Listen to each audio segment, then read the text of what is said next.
Welcome to the next episode of Northern Exposure. I'm here this afternoon with a fellow Torontonian via New York City, Will O'Hare. And I'm going to begin by asking Will to introduce himself. Will? Hi, good afternoon, Rick. Thank you so much for having me on. I'm a freelance portrait, event, and documentary photographer, as you said, based here in Toronto. I'm here full-time now, about a year and a half after being for the better part of 2 decades in New York City. And of course, during kind of lockdown in this COVID period, mostly here at home, and been doing a lot of editing and going through the archives and doing production work, but I'm eager to get back out and photographing people, which is really my passion. So one of the things that I've been asking our guests is to spend a few minutes talking about how they came to photography and how their practice developed over the years. Right. Well, I guess photography for me for a long time was just a hobby. My background as an artist is actually in theater. I was a director, trained as an actor, then became a director and an educator. It's actually what first brought me to Toronto, was being an education director for a Shakespeare theater company here. It's no longer around, but it was called the Classical Theater Project. And what I found was that, you know, with theater, you always needed a room full of people, you needed sets, you needed lights, you needed all kinds of things to make it happen. And so as a creative outlet for myself, and as a way to kind of feel like I could be creative and also kind of unwind, clear my head, I would just walk the city. And I would say first that happened in New York, and then while I was here in Toronto, and just for hours, walk the city with a camera and taking photos. And I started to develop this passion for just documenting the world around me. And so it was really something that was just on the side. Fortunately, the theater company that I worked for, they were also looking for photographers because they needed promotional material for the shows. I also wanted better photographs of the shows that I was directing. And so I started photographing those, and then actors wanted headshots. And so it kind of organically grew through that connection.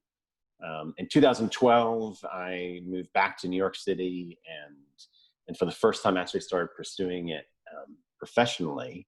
And I happened to have a friend who was a photo editor at the Commercial Observer, and he started booking me for assignments, and then I started building up my client base from there. But I always came back to just wandering the city with a camera. To me, is kind of where I feel most at home.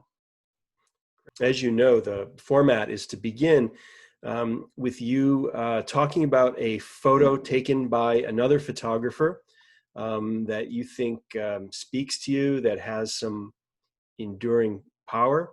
And I know that you've chosen one, and we'll go to that now, okay? Yes. We're ready to go. Yeah, excellent. So this photo that I selected is by the photographer Garry Winogrand. Is maybe one of the most well-known street photographers of the kind of mid 20th century. And this is a photograph that I wouldn't even say this is my favorite photograph of his, but it's one that I kept coming back to, because since when you'd reached out to me, I started thinking through photographers that I was drawn to.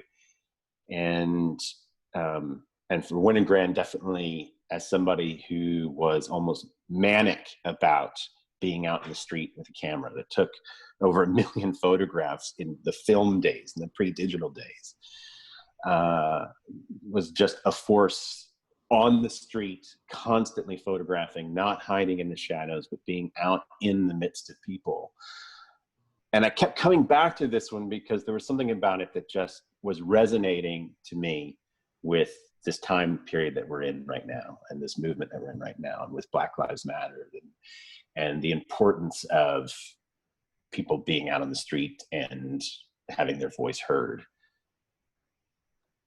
And so there was something that I felt like, in a lot of ways, this photograph could have been taken 2 weeks ago. I think with this one, it's just called Protest and the date is unknown. But this is in New York City. It's down on Wall Street. I could tell, behind the figure that's in the center there is George Washington, the statue of George Washington in the background, which also jumped out at me during this time as well. But our eye is kind of drawn to these figures here, the young Black protesters. There's an older woman who's kind of standing with them. And there's this barrier that separates the protesters from the police officers, that kind of gives this diagonal line in the photograph there and gives it this kind of energy. And one of the things that Winogrand was known for was his tilted horizons. And so, of course, we have that here where everything is kind of tilted, skewed off to the right. And so we start here, if we kind of look at the diagonal from the top left with the two police officers. One is looking off to the right, perhaps a bit anxious in his expression there. And if our eye line then keeps going that same direction, kind of like as well as that police line barrier, till we get to the protesters there. And their eye line is going past those police officers. We're not quite sure what they're looking at. There's one of them is pointing off to something off frame to the left side.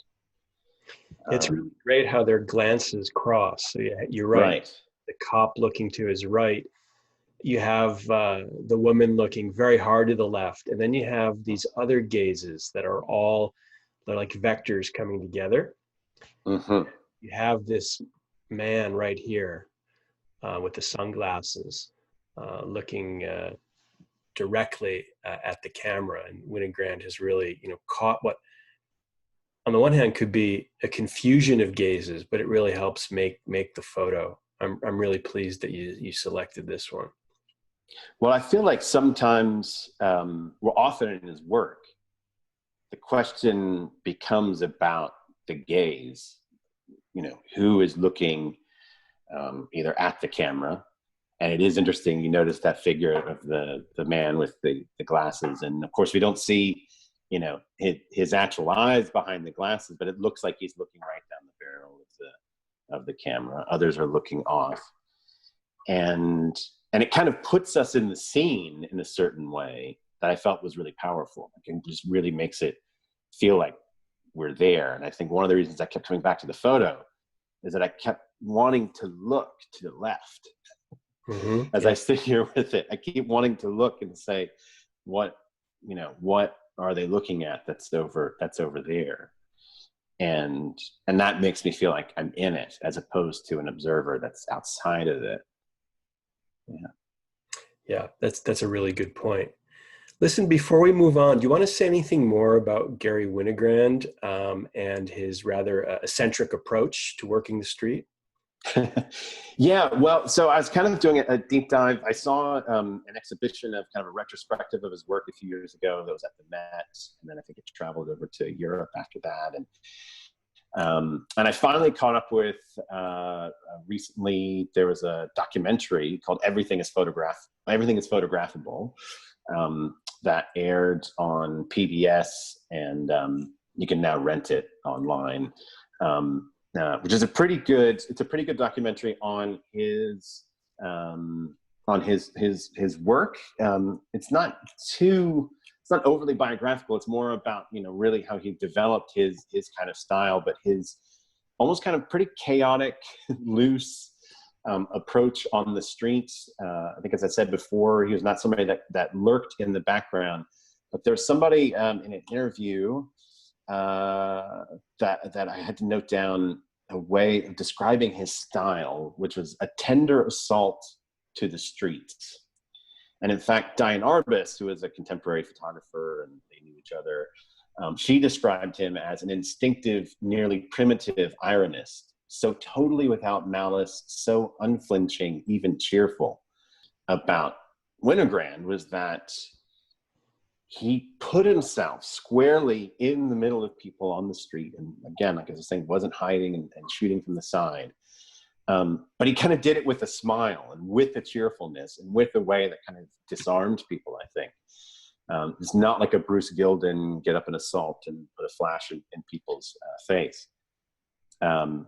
It's interesting. He even said himself that he hates the term street photography and being a street photographer. He says that doesn't tell me anything about the photographer or the work. So he kind of was really resistant to putting labels on things. And as he said, there's a couple of quotes that he said directly that I really liked. I photograph to see what things look like photographed, right? That's a really nice little aphorism. You had mentioned when you were introducing Winogrand that he shot millions of frames in the old analog mode. And as I understand it, after he passed away, when they were inventorying his estate, they found tens of thousands of undeveloped film canisters squirreled away. That's right. He was described in his later years, and he died tragically in 1984. He was diagnosed with cancer, and he went down to Mexico to try to find a cure. And the clinic that he went into, and the treatment did not go well, and he died. But he had been up until that point kind of in this mania of constantly taking pictures, and the idea of developing and editing them was kind of very much secondary to his work, which is also one of the things that's kind of drawn me to him. I mean, Winogrand, also like Vivian Maier, that there's the process of taking the photo on the street, and then there's the process of curating and editing it and developing it. And in a lot of ways, they're very separate. And most photographers, combine those two things are really, really connected. And yet I am really fascinated by what is that impulse to just capture, to just be there, to just click the shutter button. Well, that's a good segue from Winogrand's work to yours. And you've chosen a photo, and why don't we turn to that one?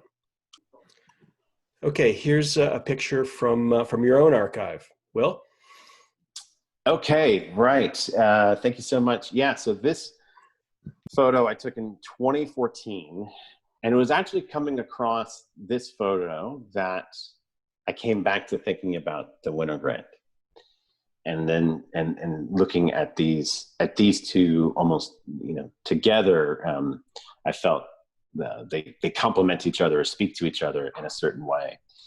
So this was December in 2014 in New York City. It was called the Millions March NYC. This is the very beginning of the Black Lives Matter movement, and this is right after Tamir Rice, the young 12-year-old African-American boy in Cleveland, Ohio, who was shot and killed by a white police officer in a park.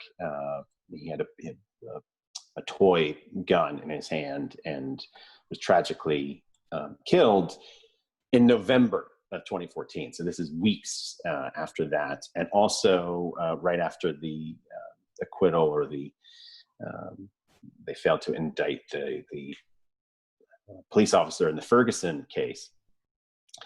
And 30,000 people came out into the streets, and the energy that we've been feeling very much for the past few weeks was really kind of starting here in 2014. And this is a moment where I've been walking with the crowd, and I moved just like out of the people who were walking, came around behind these police officers and turned back into the crowd. And it was just at this moment when this young protester here was holding this sign, just happened to make eye contact with me, and looking right at the camera as I snap the photo here, framed by the police officers. But to me, this idea of Tamir Rice, who was a young person, and as well as this protester, just it spoke to me the power of this time in this moment, and to come back to this photo. I haven't looked at it in a few years.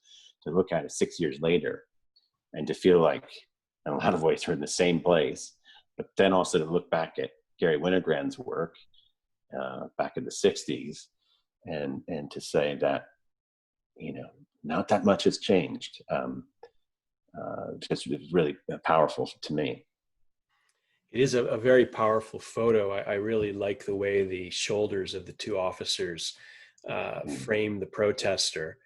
And as with the Winogrand, the gaze really makes it. You can try to imagine um, that she didn't make eye contact with you in the camera.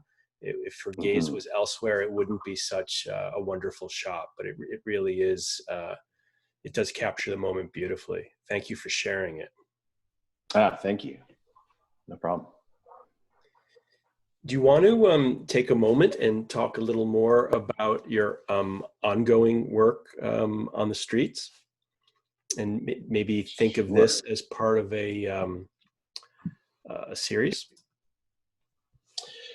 Absolutely. I mean, like I said, living in New York City for nearly 20 years, documenting protest movements, starting from when I was first in New York. I was actually there for 9/11.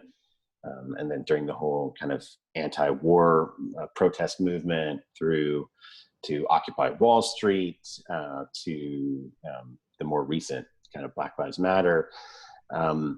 So one aspect of my work that I'm definitely drawn to is the notion of protests and people expressing themselves out on the street. I think it's something really tied to our democracy, our essential sense of democracy, and kind of who we are as a society, through people expressing themselves in that way. It's not the full extent of everything I do. I mean, I do also sometimes. I think the challenge with street photography is also just capturing the mundane and capturing the everyday, and the kind of photographs that will probably speak more to people down the road and in years to come than as opposed to now. But the power of capturing moments of people expressing themselves, of you know, is certainly something that drives me. Great, very good. Well, thank you so much for joining me, and I'm sure this will be a popular episode. I'll put up some links when I get it up. One to Garry Winogrand's work, and one to some of your own stuff. But thank you again, Will. Excellent. Thank you so much, Rick.